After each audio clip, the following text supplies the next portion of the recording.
দূর ইয়েমেন থেকে ক্ষেপণাস্ত্রের হুঙ্কার। নেতানিয়াহুর দেশকে যুক্তরাষ্ট্র কতদিন করবে উদ্ধার? ইসরায়েলের দিকে তেড়ে আসা সেই মারণাস্ত্রের ছোঁয়া, যার নাম ক্লাস্টার বোমা। এক ঝলকে যেন যুদ্ধের নতুন মোড়। হুথিদের দাবি, তাদের শক্তি বৃদ্ধি এখন যেন এক কঠিন ধাঁধা। ইরান সমর্থিত ইয়েমেনের হুথি মিলিশিয়া ইসরায়েলের বুকে ভয়ানক আক্রমণের দাবি করেছে। তাদের ঘোষণা, সংবেদনশীল স্থান লক্ষ্যবস্তু করা হয়েছিল ক্লাস্টার বোমা ব্যবহার করে। তেল আবিব এলাকার দিকে ছিল নিশানা। সামরিক রণক্ষেত্রে এমন বিস্ফোরক ব্যবহারের ঘোষণা যেন এক নতুন কৌশলগত বার্তা। শুধু ক্ষেপণাস্ত্র না, ইলাক অঞ্চলের দিকে 2টি ড্রোন ব্যবহার করেও লক্ষ্যবস্তু করা হয়েছিল বলে দাবি করেছে হুথিরা। এই ক্লাস্টার বোমা নিয়েই যত উদ্বেগ। ক্ষেপণাস্ত্রের সাব মিনিউরিয়েশনগুলিতে কোনো দিক নির্দেশনা না থাকায় তা মাটিতে পড়ার পর বিস্ফোরিত হয়।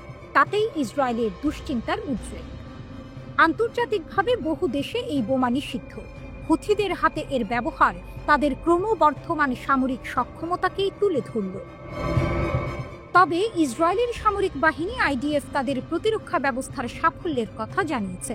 তারা বলেছে, কোনো ক্ষতি বা হতাহতের ঘটনা ছাড়াই সমস্ত ক্ষেপণাস্ত্র সফলভাবে প্রতিহত করা হয়েছে। এই দ্বিমুখী দাবির মাঝে ক্ষয়ক্ষতি নিয়ে ধোঁয়াশা তৈরি হয়েছে। এই হামলার পরই বিশ্বমঞ্চে কঠোর বার্তা দিয়েছেন ইসরায়েলের প্রধানমন্ত্রী বেনিয়ামিন নেতানিয়াহু। তার কথায়, হামাস এবং তার মিত্রদের বিরুদ্ধে ইসরায়েলের লড়াই কেবল তাদের একার নয়, বরং আধুনিক বিশ্বের উপর নেমে আসা এক অন্ধকার যুগের বিরুদ্ধে। তার মতে, শত্রুরা সকলকে সমানভাবে ঘৃণা করে এবং তাদের লক্ষ্য সহিংসতা, ধর্মান্ধতা এবং সন্ত্রাসের অন্ধকার যুগে বিশ্বকে টেনে নিয়ে যাওয়া। নেতানিয়াহু দাবি করেন, প্রকাশ্যে নিন্দা করলেও অনেক বিশ্ব নেতা ব্যক্তিগতভাবে ইসরায়েলকে ধন্যবাদ জানান, কারণ ইসরায়েলের দুর্দান্ত গোয়েন্দা পরিষেবা নাকি বারবার তাদের রাজধানীতে সন্ত্রাসী হামলা প্রতিহত করে অসংখ্য জীবন বাঁচিয়েছে। তিনি 7ই অক্টোবরের হামলার সঙ্গে আমেরিকার উপর কাল্পনিক আক্রমণের তুলনা টেনে প্রশ্নে ছুড়ে দেন, যদি 40,000 আমেরিকান নিহত হতো এবং 10,000 জিম্মি হতো, তবে আমেরিকা কি তাদের টিকে থাকতে দিত? তার সাফ জবাব, কখনোই না। আর ঠিক এই কারণেই ইসরায়েল গাজায় হামাসকে নির্মূল করছে। নেতানিয়াহুর কথায়, যে কোনো আত্মমর্যাদাশীল সরকার এটাই করবে। হুথিরা মূলত ইরান সমর্থিত একটি সামরিক শক্তি। তাদের হাতে অত্যাধুনিক ব্যালিস্টিক ক্ষেপণাস্ত্র ও ড্রোনের উপস্থিতি ইঙ্গিত দেয় দূরপাল্লার হামলা চালানোর ক্ষমতা তাদের আছে, যা ইসরায়েল পর্যন্ত আঘাত হানতে সক্ষম। ফিলিস্তিনিদের প্রতি সংহতি জানিয়ে গাজার যুদ্ধের প্রেক্ষাপটে এই হামলা আঞ্চলিক সংঘাতের পারদকে আরও ছড়িয়ে দিয়েছে। যুদ্ধ যেন আজ শুধু এক দেশের সীমানায় আবদ্ধ নয়, বরং এটি এক আদর্শের লড়াই, যা দূর ইয়েমেন থেকেও তার ভয়াল ছায়া ফেলছে ভূমধ্য সাগরের তীরে। হুথিদের সামরিক শক্তি আজ ইসরায়েলের এক বড় চ্যালেঞ্জ।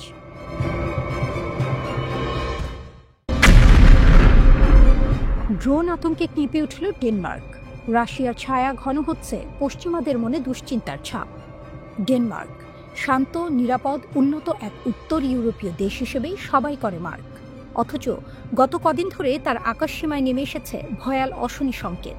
একের পর এক অজ্ঞাত ড্রোন ঢুকে পড়ছে বিমানবন্দরের মাথার উপর দিয়ে। ভয়ানক উদ্বেগ, আতঙ্কে ভর করেছে সাধারণ মানুষের মনে। কর্তৃপক্ষ অস্থির হয়ে পড়েছে। কে চালাচ্ছে এই রহস্যময় ড্রোনগুলো? বড় প্রশ্ন সবচেয়ে। 25শে সেপ্টেম্বর রাতে আবারও থমকে দাঁড়ালো ডেনমার্কের অ্যালবার্গ সামরিক ও বেসামরিক বিমানবন্দর।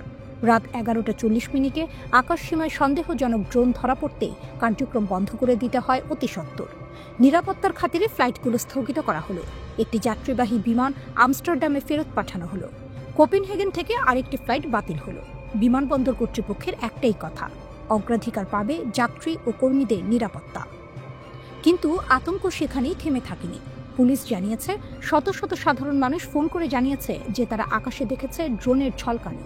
শুধু অ্যালবার্গ না, দক্ষিণ ডেনমার্কের 3টি ছোট বিমানবন্দর এসবিয়ার্গ, সোন্ডারবার্গ এবং স্ক্রাইডস্ট্রুপের কাছেও ড্রোনের দেখা।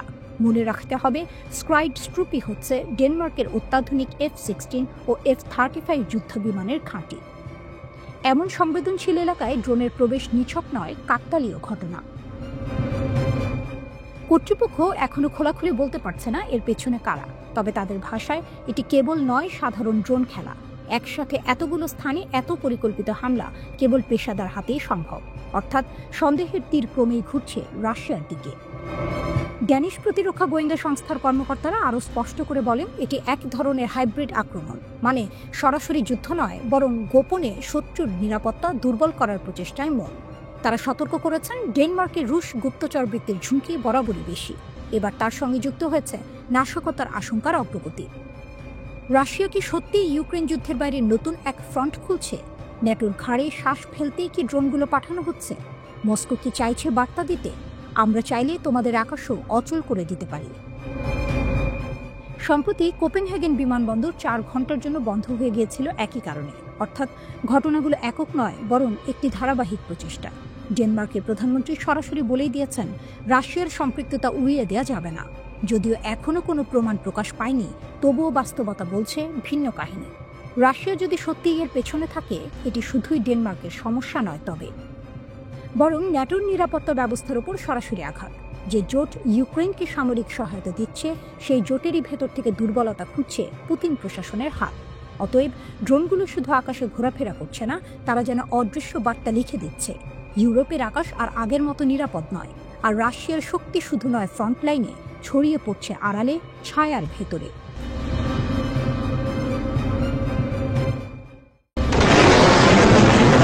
তেরো বছর পর একসাথে তুরস্ক, মিশর, ইসরায়েলের জন্য নতুন সতর্কবার্তা অতঃপর। পূর্ব ভূমধ্যসাগর আবার উত্তপ্ত, ফিলিস্তিন, লেবানন, কাতার, সিরিয়া, এবার মিশর, তুরস্ক, 2 মুসলিম রাষ্ট্র একসাথে হাত মেলালো। আর তাদের একটাই যেন লক্ষ্য, ইসরায়েল ও তার মিত্রদের ঠেকানো। আঙ্কারা ও কায়রোর এই যৌথ পদক্ষেপ ইঙ্গিত দিচ্ছে, যে কোনো সময় তেল আবিবের বিরুদ্ধে বড় ধরনের সংঘর্ষ শুরু হতে পারে। দীর্ঘ 13 বছর পর প্রথমবারের মতো তুরস্ক ও মিশর যৌথ নৌ মহড়া শুরু করেছে। বাহর আল সাদাকা 5 দিনের এই মহড়ার নাম দেওয়া হয়েছে। বিশ্লেষকরা বলছেন, এই মহড়া শুধু সামরিক প্রদর্শনী নয়, বরং নতুন আঞ্চলিক ভারসাম্যের স্পষ্ট সংকেত। ইসরায়েল ও তার মিত্রদের জন্য এটি সরাসরি এক থ্রেট। তুরস্কের প্রতিরক্ষা মন্ত্রণালয় জানিয়েছে, মহড়ায় অংশ নিয়েছে আধুনিক যুদ্ধজাহাজ, ফ্রিগেট, সাবমেরিন ও 2টি F-16 যুদ্ধবিমান। ভূমধ্যসাগরের পানিতে গর্জন তুলে নিজেদের শক্তি দেখিয়ে এরদোয়ানের নৌবাহিনীর উত্থান। ইসরায়েল যখন গ্রিস নিয়ন্ত্রিত সাইপ্রাসকে সামরিক ঘাঁটিতে রূপ দেওয়ার চেষ্টা করছে, তখনই তুরস্ক, মিশর সামনে এলো একসাথে। যদি সাইপ্রাসে ইসরায়েল হয় সফল, তবে তা সরাসরি তুরস্ককে করে দেবে দুর্বল। ভেঙে যাবে কি এরদোয়ানের মনোবল? কারণ সেখান থেকে নেতানিয়াহুর সেনারা মধ্যপ্রাচ্যের সব জায়গায় অভিযান চালাতে পারবে। আর এই কৌশল ঠেকাতে আঙ্কারা ও কায়রো সমুদ্রের বুকে নিজেদের অবস্থান শক্ত করছে। শুধু মহড়াতেই সীমাবদ্ধ নয়, তুরস্ক ও মিশর অস্ত্র উৎপাদনেও জোট পাচ্ছে। গত মার্চে কায়রোতে আরব অর্গানাইজেশন ফর ইন্ডাস্ট্রিয়ালাইজেশন এবং তুরস্কের প্রতিরক্ষা কোম্পানি হাভেলসান একটি চুক্তি সই করেছে। এর ফলে মিশরে যৌথভাবে ড্রোন তৈরি হবে, অর্থাৎ ভবিষ্যতে কায়রোর কারখানায় তৈরি হবে অত্যাধুনিক যুদ্ধ ড্রোন। বিশ্লেষকরা বলছেন, এর মাধ্যমে মিশর বৈশ্বিক ড্রোন উৎপাদন মানচিত্রে জায়গা করে নেবে। আর আঙ্কারার প্রযুক্তি আর কায়রোর উৎপাদন ক্ষমতা এক হলে তা সরাসরি ইসরায়েলের জন্য নতুন মাথা ব্যথা হয়ে দাঁড়াবে। এদিকে গাজায় ইসরায়েলের গণহত্যা বন্ধে যখন বিশ্বজুড়ে চাপ বাড়ছে, তখন তুরস্ক ও মিশরের এই সমন্বয় নতুন মাত্রা যোগ করছে। যুক্তরাজ্য, অস্ট্রেলিয়া ও কানাডা ইতিমধ্যেই ফিলিস্তিন রাষ্ট্রকে স্বীকৃতি দিয়েছে। ফ্রান্সও একই পথে হাঁটছে। ফলে আন্তর্জাতিক অঙ্গনেও ইসরায়েল ক্রমশ চাপে পড়ছে। আরেকটি গুরুত্বপূর্ণ দিক হল তুরস্কের সামুদ্রিক নীতি। আগে থেকেই আঙ্কারা লিবিয়ার সঙ্গে করে সামুদ্রিক সীমা চুক্তি। গ্রিস, ইসরায়েল, সাইপ্রাস জোটকে দুর্বল করেছে। এখন মিশরের সঙ্গে নতুন এই সহযোগিতা সেই জোটকে আরও কোণঠাসা করবে বলে বিশ্লেষকরা মনে করছে। অতএব বার্তাটা স্পষ্ট, ইসরায়েল আর আগের মতো ভূমধ্যসাগরে বজায় রাখতে পারবে না আগের মতো একক আধিপত্য। তুরস্ক ও মিশরের নতুন হাত মেলানো আঞ্চলিক ভারসাম্যে বড় পরিবর্তনের সূচনা করতে পারে। আঙ্কারার শক্তি শুধু সামরিক মহড়ায় নয়, বরং রাজনৈতিক ও কৌশলগত জোট গড়ে তুলেই ইসরায়েলকে চাপে রাখছে।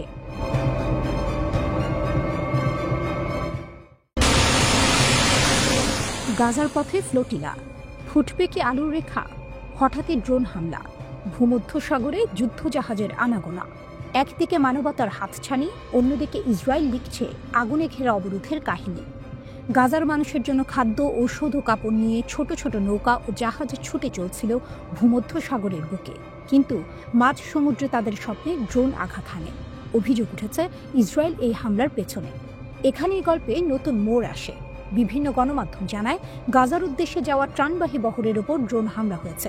হামলার ধরনও অস্বাভাবিক। ড্রোন থেকে ফ্ল্যাশব্যাং বিস্ফোরক হয় ফেলা। লক্ষ্য ছিল ভয় দেখানো, থামিয়ে দেয়া। কিন্তু এবার অন্যভাবে গড়ে উঠল প্রতিরোধটা। হামলার পরপরই ইতালি ও স্পেন ঘোষণা দেয় তারা যুদ্ধজাহাজ পাঠাচ্ছে গাজার ফ্লোটিলাকে রক্ষার উদ্দেশ্যে। স্পেনের প্রধানমন্ত্রী পেদ্রো সানচেজ জাতিসংঘের সাধারণ পরিষদের বৈঠকে যোগ দিতে গিয়ে সাংবাদিকদের বলেন, আন্তর্জাতিক আইন মানা জরুরি। ভূমধ্য সাগরে ৪৫ দেশের নাগরিকের চলাচলের অধিকার আছে। তিনি জানান, স্পেনের জাহাজ শুধু সুরক্ষা দেবে না, প্রয়োজনে উদ্ধার কাজও করবে। ইতালির প্রতিরক্ষা মন্ত্রী গুইদো ক্রুসেত্তো হামলার নিন্দা জানিয়ে বলেন, ড্রোন হামলা আন্তর্জাতিক মানবিকতাকে চ্যালেঞ্জ করেছে। এরপরে ইতালি একটি ফ্রিগেট পাঠানোর ঘোষণা দেয়। তাদের লক্ষ্য স্পষ্ট, ফ্লোটিলাকে রক্ষা করা এবং প্রয়োজনে যাত্রীদের উদ্ধার করা। এই বহরে আছেন বিভিন্ন দেশের মানবাধিকার কর্মী। ইসরায়েল ভয় দেখাতে হামলা চালাচ্ছে তাদের দাবি, কিন্তু তারা থামবেন না। ১৩ সেপ্টেম্বর তিউনিসিয়ার বিজট বন্দরে শুরু হয় যাত্রা। প্রায় ৫০টি নৌযান গাজার অবরোধ ভাঙার মিশনে এগিয়ে যাচ্ছে। এর ভেতরে আছেন ইতালির বিরোধী বামপন্থী দলের ২ আইন প্রণেতা। তাদের একজন স্পষ্ট বললেন, এখন সময় এসেছে আন্তর্জাতিকভাবে এই ঘটনাকে গুরুত্ব দেওয়ার। শুধু ইতালি ও স্পেন নয়, ইউরোপীয় কমিশন সহ অন্যান্য দেশকেও সমন্বিত পদক্ষেপ নিতে আহ্বান জানানো হয়েছে। তাদের মতে ফ্লোটিলা কেবল ত্রাণবাহী নয়, এটি মানবিক অধিকারের প্রতীক, আর এই প্রতীকের ওপর হামলা গোটা বিশ্বের বিবেককে আঘাত করছে। অন্যদিকে ইসরায়েলি প্রতিরক্ষা বাহিনী আইডিএফ এই বিষয়ে কোনো আনুষ্ঠানিক মন্তব্য করেনি। তবে ইসরায়েলের পররাষ্ট্র মন্ত্রণালয় জানিয়েছে তারা ফ্লোটিলাকে থামাবে। অর্থাৎ উত্তেজনা এখানেই শেষ নয়, বরং সামনে আরও সংঘাতের আভাস। এখন প্রশ্ন একটাই, ড্রোনের আতঙ্কে কি থেমে যাবে ফ্লোটিলা, নাকি ইতালি স্পেনের যুদ্ধজাহাজের উপস্থিতি নতুন ইতিহাস লিখবে?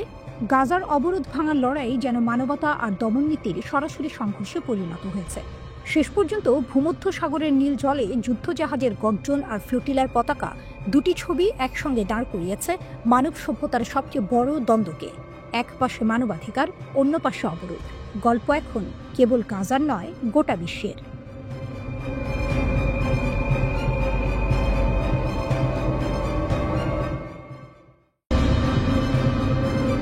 ফিলিস্তিনের জন্য বিশ্ব ঐক্যবদ্ধ হওয়ার সাথে সাথে বিবির ক্ষয়ক্ষতির স্তূপ। অকুপাই গাজা অভিযানের মধ্যে ইসরায়েলি বিমান বাহিনী একটি বড় ধাক্কার সম্মুখীন হয়েছে।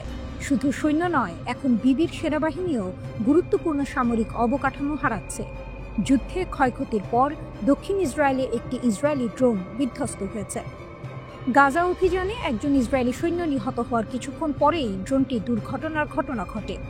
ফ্রান্স আইডিএফ বিরোধী পরিকল্পনা প্রস্তাব করার সাথে সাথে গাজায় ইসরায়েলি সেনাবাহিনী হেরে যাচ্ছে। ধারাবাহিক বিপর্যয়ের মধ্যে ইসরায়েল ২৪ সেপ্টেম্বর আরেকটি সামরিক আঘাতের সম্মুখীন হয়েছে। প্রতিবেদন অনুসারে দক্ষিণ ইসরায়েলের পশ্চিম নেগেভ এলাকায় একটি ইসরায়েলি বিমান বাহিনীর ড্রোন বিধ্বস্ত হয়েছে। টাইমস অফ ইসরায়েল অনুসারে আইডিএফ এর বরাত দিয়ে প্রযুক্তিগত ত্রুটির কারণে এই দুর্ঘটনা ঘটে। সৈন্যরা ড্রোনটি সংগ্রহ করেছে। আইডিএফ অনুসারে কোনো ক্ষয়ক্ষতি বা আহত হওয়ার খবর পাওয়া যায়নি। অকুপাই গাজা অভিযানে ইসরায়েলি সেনাবাহিনীর ক্ষয়ক্ষতি বৃদ্ধি পাওয়ার সাথে সাথে ড্রোনটির দুর্ঘটনাটি ঘটেছে। ২৪ সেপ্টেম্বর আইডিএফ এর গিভাতি রিকনেসান্স ইউনিটের একজন সৈনিক গুরুতর আহত হন। আইডিএফ এক বিবৃতিতে জানিয়েছে, উত্তর গাজা উপত্যকায় যুদ্ধের সময় ওই সৈনিক আহত হন। টাইমস অফ ইসরায়েলের প্রতিবেদন অনুসারে ২ দিন আগে ২২ সেপ্টেম্বর গাজা সিটিতে একজন আইডিএফ অফিসার নিহত হন। আইডিএফ সৈনিকের নাম ২৭ বছর বয়সী মেজর শাহার নেতানেল বোজাগলো। টাইমস অফ ইসরায়েলের প্রতিবেদন অনুসারে বোজাগলো হলেন আইডিএফ এর নতুন গাজা আক্রমণে নিহত প্রথম সৈনিক। উল্লেখযোগ্যভাবে ১৮ সেপ্টেম্বর আইডিএফ এর একজন মুখপাত্র দক্ষিণ গাজায় ৪ সৈন্যের মৃত্যুর ঘোষণা দেন। প্রতিবেদন অনুসারে আইডিএফ ১৬ সেপ্টেম্বর অকুপাই গাজা স্থল অভিযান শুরু করে। ইসরায়েলের কূটনৈতিক বিপর্যয়। কূটনৈতিক ক্ষেত্রে ইসরায়েলের পশ্চিমা মিত্ররা ফিলিস্তিনের পক্ষে পদক্ষেপের ঘোষণা দিয়েছে। ফ্রান্স সহ ১১টি দেশ জাতিসংঘের একটি সম্মেলনে ফিলিস্তিনি রাষ্ট্রকে স্বীকৃতি দিয়েছে। ইসরায়েল এই পদক্ষেপ প্রত্যাখ্যান করে বলেছে, কখনোই ফিলিস্তিনি রাষ্ট্র হবে না। ফিলিস্তিনি রাষ্ট্রের পদক্ষেপে নেতৃত্ব দেওয়ার পাশাপাশি ফ্রান্সের আরেকটি প্রস্তাব রয়েছে বলে জানা গেছে। টাইমস অফ ইসরায়েল গাজায় একটি বহুজাতিক টাস্ক ফোর্সের জন্য একটি ফরাসি প্রস্তাব অ্যাক্সেস করেছে। এই উদ্যোগটি হলো একটি আন্তর্জাতিক স্থিতিশীলতা মিশন, যা গাজায় আইডিএফকে প্রতিস্থাপন করবে। প্রস্তাবটিতে গাজার অভ্যন্তরীণ নিরাপত্তা ধীরে ধীরে ফিলিস্তিনি কর্তৃপক্ষের কাছে হস্তান্তরের আহ্বান জানানো হয়েছে। বেশ কয়েকটি রাষ্ট্র এই বাহিনী নেতৃত্ব দিতে পারে, যার মধ্যে মিশর, জর্ডান, সৌদি আরব, সংযুক্ত আরব আমিরাত এবং কাতারের নাম রয়েছে। প্যারিস প্রস্তাবের একটি মূল বিষয় হল যুদ্ধ শেষ হওয়ার পরে হামাসকে নিরস্ত্র করার কাজ শুরু হবে। তবে ইসরায়েলি প্রধানমন্ত্রী নেতানিয়াহু ইতিমধ্যেই বলেছেন যে হামাসকে নির্মূল না করা পর্যন্ত যুদ্ধ শেষ হবে না।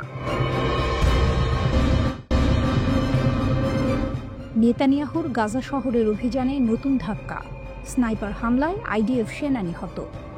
গাজা শহরের যুদ্ধ যেন প্রতিদিনই নতুন মোড় নিচ্ছে।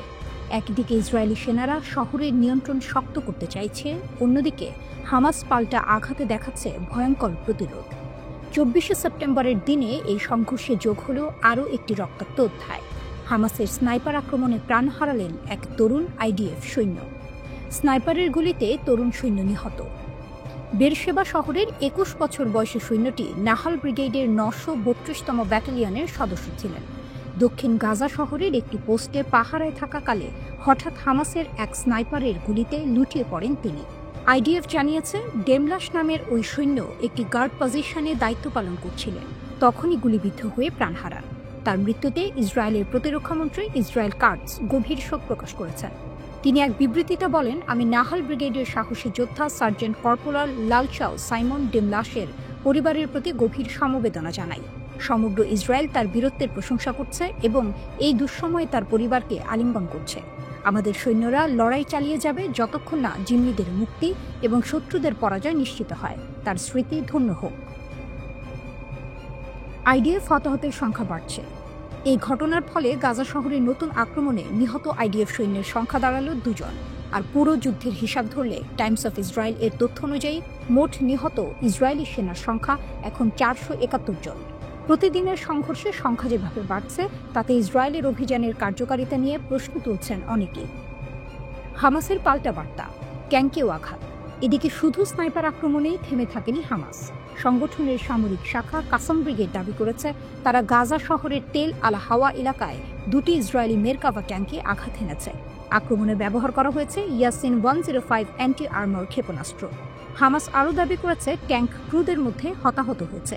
তবে আইডিএফ এই খবর এখনও আনুষ্ঠানিকভাবে নিশ্চিত করেনি। টুইস্ট, দখল নাকি ফাঁদ? নেতানিয়াহুর লক্ষ্য ছিল গাজা শহরে পূর্ণ দখল প্রতিষ্ঠা করা, কিন্তু বাস্তবতা ভিন্ন কিছু বলছে। ইসরায়েল যতই ঘেরাটো বাড়াচ্ছে, ততই হামাস নতুন কৌশলে আঘাত হানছে, কখনো স্নাইপার, কখনো ট্যাঙ্ক বিধ্বংসী ক্ষেপণাস্ত্র। ফলাফল, সেনাদের হতাহতের সংখ্যা ক্রমাগত বাড়ছে এবং অভিযান যেন উল্টোই রাজনৈতিক ও সামরিক চাপে পরিণত হচ্ছে। গাজা শহরের ধ্বংসস্তূপের ভেতর থেকে হামাস বারবার প্রমাণ করছে তাদের প্রতিরোধ এখনও ভাঙেনি। অন্যদিকে ইসরায়েলের জন্য এই লড়াই হয়ে উঠছে এক অস্বস্তিকর সমীকরণ। প্রতিদিনের ক্ষতি, ক্রমবর্ধমান আন্তর্জাতিক চাপ এবং অনিশ্চিত ভবিষ্যৎ। প্রশ্ন জেগেছে, এই যুদ্ধ শেষ পর্যন্ত দখলের গল্প লিখবে, নাকি নেতানিয়াহুর জন্য আরও বড় রাজনৈতিক ফাঁদ তৈরি করবে?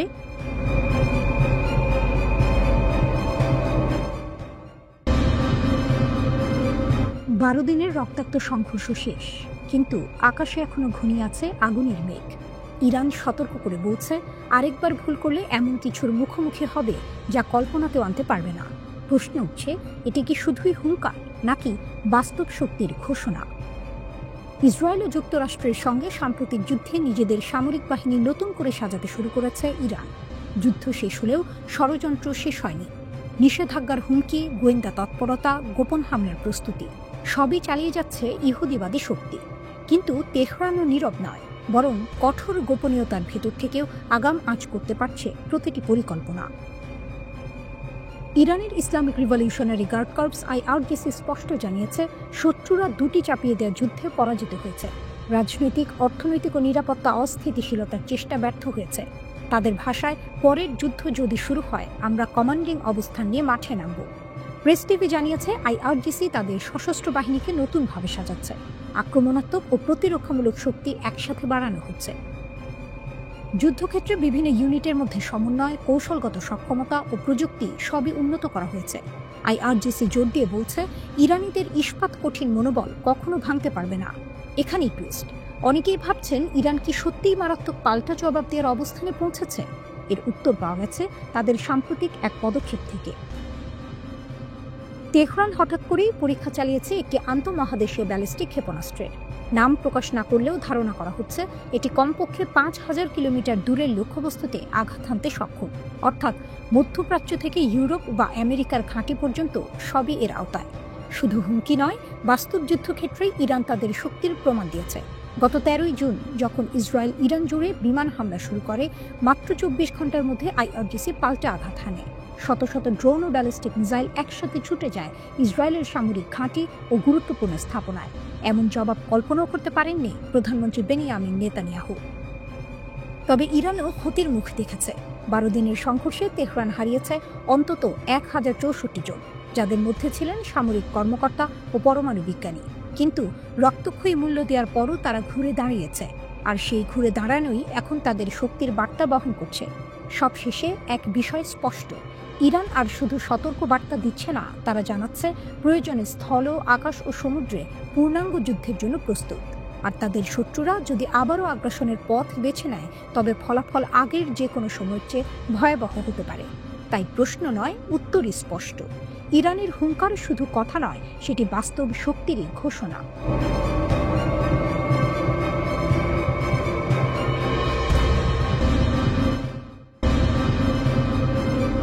ইরানে হাজার হাজার মোসাদ এজেন্ট ফাঁসিতে। আলো আঁধারের এই পৃথিবীতে এক নতুন নাটকের মঞ্চ তৈরি হচ্ছে। টানটান উত্তেজনা, বিস্ময় আর শিহরণে ভরপুর সেই নাটকের নাম ইরান। প্রশ্ন জেগেছে, ইরানের কারাগারে কি সত্যিই হাজার হাজার মোসাদ এজেন্ট ফাঁসিতে ঝুলছে, নাকি এটি এক নতুন শক্তির প্রদর্শনী যেখানে ইরান নিজেকে দেখাচ্ছে নায়ক হিসেবে? মানবাধিকার সংস্থা ইরান হিউম্যান রাইটস জানিয়েছে, 2025 সালে ইরান অন্তত 1000 জনকে মৃত্যুদণ্ড কার্যকর করেছে। এই সংখ্যা 2008 সালের পর থেকে সর্বোচ্চ। শুধু তাই নয়, গত সপ্তাহে ইরান একসাথে 64 জনকে ফাঁসি দিয়েছে, প্রতিদিন গড়ে 9 জনেরও বেশি। আগের বছর যেখানে 975 জনকে মৃত্যুদণ্ড দেওয়া হয়েছিল, এই বছর সেটি ছাড়িয়ে গেছে অনেক আগে। সংস্থাটি একে বলছে কারাগারে গণহত্যা অভিযান, কিন্তু ইরানের কাছে এটি দুর্বলতা নয়, বরং শক্তির প্রতীক। কারণ এই শাস্তি, এই ভয় দেখানো সবই এসেছে এক বড় যুদ্ধের পরে। যুদ্ধ পরবর্তী ঝড়। জুন মাসে ইসরায়েলের সঙ্গে 12 দিনের ভয়াল যুদ্ধের পর ইরান ভেতরে বাইরে শক্তি জড়ো করছে। বিক্ষোভ, বিদ্রোহ আর বিদেশি গুপ্তচর বৃত্তি সবকিছুর জবাব দিচ্ছে কঠোর হাতে। রাষ্ট্রীয় গণমাধ্যম জানায়, সম্প্রতি বাবাক শাহবাগী নামের এক ব্যক্তিকে ফাঁসি দেওয়া হয়েছে। অভিযোগ, তিনি মোসাদের হয়ে গুপ্তচর বৃত্তি করেছেন, ডেটা সেন্টারের গোপন তথ্য বিক্রি করেছেন ইসরায়েলকে। শুধু তাই নয়, ইরানের আইআরজিসি আরও 8 জনকে গ্রেফতার করেছে, যারা নাকি সামরিক সমন্বয়কারী ও শীর্ষ নেতাদের অবস্থান ইসরায়েলের কাছে পৌঁছে দিতে চাইছিল। সংখ্যার খেলা না শক্তির গল্প? 21,000 মানুষকে সংঘাতের সময় আটক করেছে ইরানের নিরাপত্তা বাহিনী। কেন বা কী কারণে তাদের ধরা হলো সেটি স্পষ্ট না হলেও বার্তাটা একেবারেই স্পষ্ট। ইরান কোনোভাবে দুর্বল হতে রাজি নয়। যে কেউ শত্রুর হয়ে কাজ করবে, তার জায়গা ইরানের কারাগারে, আর শেষ গন্তব্য ফাঁসির মঞ্চে। মোসাদের গোপন খেলা ফাঁস। অন্যদিকে ইসরায়েলের টেলিভিশন চ্যানেল 13 জানায়, যুদ্ধের আগে ইরানের ভেতরে 100 জন বিদেশি এজেন্ট ঢুকিয়ে দিয়েছিল মোসাদ। তাদের কাজ ছিল ইরানের ক্ষেপণাস্ত্র উৎক্ষেপক এবং প্রতিরক্ষা ব্যবস্থা ভেঙে ফেলা। এমনকি তারা নাকি গোপনে আনা ক্ষেপণাস্ত্র সিস্টেম ব্যবহার করে ইরানের ভেতরেই আঘাত হানার চেষ্টা করেছে। কিন্তু ইরান সেই পরিকল্পনা ধরে ফেলেছে, ভেঙে দিয়েছে, আর এবার সেই সব এজেন্টদের পরিণতি দেখা যাচ্ছে ফাঁসির দড়িতে। নায়ক ইরান। এ গল্পে একটাই টুইস্ট। যেখানে পশ্চিমা মিডিয়া বলছে মৃত্যুদণ্ডের উন্মাদনা, সেখানে ইরান বলছে শক্তির প্রদর্শনী। 3 দশকের মধ্যে সর্বোচ্চ মৃত্যুদণ্ড কার্যকর করে ইরান যেন জানিয়ে দিচ্ছে তারা ভয় পায় না। ইসরায়েলের মোসাদ হোক কিংবা ভেতরের বিদ্রোহী, ইরানের বিরুদ্ধে দাঁড়ানোর অর্থই হল মৃত্যুর সাথে চুক্তি করা। আজকে ইরান শুধু একটি দেশ নয়, বরং এক নায়ক। যে নায়ক শত্রুর ফাঁদ চিনে নেয়, তার এজেন্টকে ফাঁসিতে ঝুলিয়ে দেয়, আর সারা বিশ্বকে দেখিয়ে দেয় এই ভূমিতে বিদেশি ষড়যন্ত্রের কোনো ঠাঁই নেই।